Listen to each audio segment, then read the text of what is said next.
Breeding in Palworld is OP, and in this guide we're going to cover everything from the basics all the way to advanced breeding techniques. Without further ado, let's get into the video. First things first, in order to start breeding you need to be player level 19. In the technology tab, all you gotta do is unlock the breeding farm and you're ready to go. The main thing you'll need in order to have a successful breeding is cake, which you'll need a cooking pot for, but by the time you're breeding, you'll already have one, or at least have access to it in the technology tab. Baking a cake requires 5 flour, 8 red berries, 7 milk, 8 eggs, and 2 honey. Milk, eggs, and honey are acquired by the ranch through chickpea, mazarina, and bee guard, while your flour and red berries are going to be acquired from wheat and red berry plantations. I recommend having 2 of each pal and plantations, but we'll talk about a breeding farm setup in a little while. For the actual breeding, you need to take 1 cake and put it into this box that's attached to your breeding farm. Then all you gotta do is take 1 male and 1 female of each pal and put them into the farm by picking them up and throwing them. Once that's done, you'll see this little breeding circle fill up, indicating how much longer until you get an egg. Take your egg to this incubator, which you unlock in the Ancient Technology tab at tier 7, and depending on how big the egg is will be how long your egg needs to cook for. However, if you're like me and you hate incubation time, you can just change it in your world settings and turn it off. As for what combinations your pals will make, there is a simple little math equation that we can talk about here. Even though we're going to talk about some math stuff, there is a bunch of spreadsheets that'll show you exactly what combination you'll get as well. I'll link those in the description. Every pal in Palworld has what's called a breeding rank. When you put 2 pals together in the farm, 1 male, 1 female, it will calculate the offspring based on the rank of those 2 parents. Specifically, this will make a child rank, and here's the equation that Palworld uses. Let's take Anubis as an example. Anubis has a breeding rank of 570. Now, if we take a Penking and a Bushi, we get Anubis, so let's see how that works out in the equation. Penking has a breeding rank of 520, and Bushi has a breeding rank of 640. When we add those together, add by 1, and then divide it by 2, we get 580.5. The system will then find the pal with the closest breeding rank to the calculated number and produce that egg. But no need to do all that boring math stuff because the spreadsheet is in the description, as well as Paldex.io has a great calculator that you can use. Because of this breeding rank, there is a few exceptions that we need to discuss as well. First, there is 6 pals that will never be in an egg unless the parents are the same breed. These 6 pals are Jetragon, Frostallion, Necromus, Palladius, Yormantide Ignis, and Chickpea, and one of these things is definitely not like the other.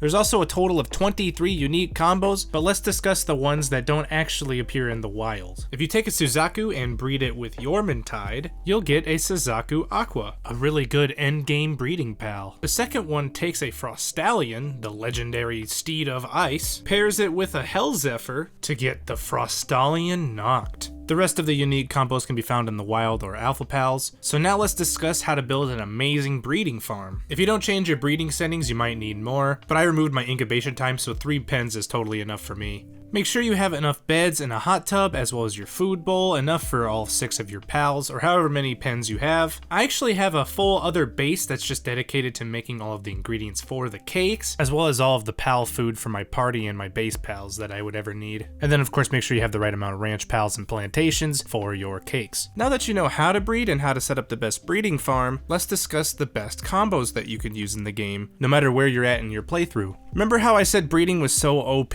Well, that's because you can get the end game pals right when you unlock breeding, and here's the best chain. We're going to be moving kind of quick, so pause it and save it if you need to. First, take a Nightwing and a Tansy, and you'll get a Kitsune that we're going to save for later. Use one of these 2 combinations to get Anubis. In this video, we're using Quivern and Chillet. Anubis is staying busy because you need to pair it with one of these 3 combinations to get Rayhound. Anubis has 1 more in him because he's got to go with Vanworm to get Phalaris. Take that Phalaris and pair it with a Cinnamoth in order to get Masanda. Now let's get to the good stuff. Take that Rayhound you made earlier with that Masanda you just made and you'll get Grisbolt. Grisbolt definitely likes to stay busy. Pair it with that Phalaris and you'll get Relaxaurus. Grisbolt must be from Alabama because take that Relaxaurus with it and you'll get Orzurk. Grisbolt and Orzurk make Astagon. And finally take that Astagon with that Kitsune you made in the first place to get Shadowbeak. A lot of these pals are really good, even into the endgame like Astagon and Shadowbeak, and they have a lot of coverage between your party and your work base that you might need them. But now, the moment you've all been waiting for, it's time for the advanced breeding techniques. A lot of these are going to focus on getting the best stats possible for your pals, whether that be attacking ones like Ferocious, Musclehead, and the 20% typing boosts, or working ones like Serious and Artisan. But first let's talk about where to get the 20% damage boosts for each typing. Most of these are found in the wildlife sanctuaries, and you can pass them down through breeding, but it takes longer. Your best bet is going to be catching a wild version of these Lord pals, or these Emperor pals. Lylene has the Spirit Emperor for grass, Orzerg has Lord of Lightning for electric, Frostallion has the Ice Emperor, Jetragon has the Divine Dragon, found in the top left of Mount Obsidian, Palladius has Celestial Emperor, which is normal, but if you go at night you'll only have to worry about Necromus, who has Lord of the Underworld, Jormungandr has Lord of the Sea, Blazamut has Flame Emperor, and the best pal in the game has Earth Emperor. Now that you have the crash course on where to get the elements, let's talk about how to get a fully built pal like this Anubis. I'm doing the same thing here on this Shadowbeak right here, going for Lord of the Underworld, Ferocious, Musclehead, and Legend. First off, we're going to need to get Legend, so we're going to have any of the legendary pals. I chose Necromus because he also has Lord of the Underworld. Pair that with Beacon, optimally one that has any of the stats we're going for, or no stats at all, so he's a blank slate. Your best bet to get Musclehead and Ferocious is to use Anubis and Gobfin, just because they're so plentiful in the wild, and Anubis has a ton of different combinations you can use. In order to keep the bad stats away, make sure you do have those clean slates, or only work with the stats that we have, otherwise it could take longer. And as you get better pals, make sure to switch them out, because we're eventually going to use Astagon and Kitsune to get our Shadowbeak. I was getting a lot of really good Shadowbeaks, but none that I wanted, so I eventually switched to the Shadowbeak and Shadowbeak combo, so I didn't have to worry about the bad stats my Kitsune had. But as long as you're patient and you keep switching out your pals, you'll eventually get that perfect Shadowbeak. So let's recap the biggest takeaways from that section. First, you need to find the hardest to get combination. For Shadowbeak, that's obviously Kitsune and Astagon, so we know that our main breeding has to revolve around those two pals. Then I would suggest getting the easier stats out of the way, namely Legend and the 20% stat of your choice. The key for those two stats is just to get it as integrated as possible in your breeding pool. This is where it's going to vary a little bit. Use whatever combination you can get the most of, or that you have Musclehead and Ferocious of already. Since Anubis is so easy to get and there's tons of Gobfins, that was the easy solution for Kitsune. And then it's just simply breed until you get what you want. It's going to take some time and it's going to be a lot of box space, but it will be worth it, especially with all the content that they're planning on releasing, like PvP. If you did want to use Lucky or Artisan or Work Slave or Diet Lover or any of those passives for the working suitability, the process is just the same. You would just replace those stats instead of the attack ones. And there is everything you need to know in order to start your breeding journey. I know it was a lot of information, but I tried to keep it as short as possible, so if I missed something, let me know in the comments, as well as any questions you might have. I try to answer each comment and question that I can. I would love to hear from you guys and what you think. In the meantime though, make sure you subscribe and follow for more Palworld, and I will see you in the next video. Bye for now, and thanks for watching.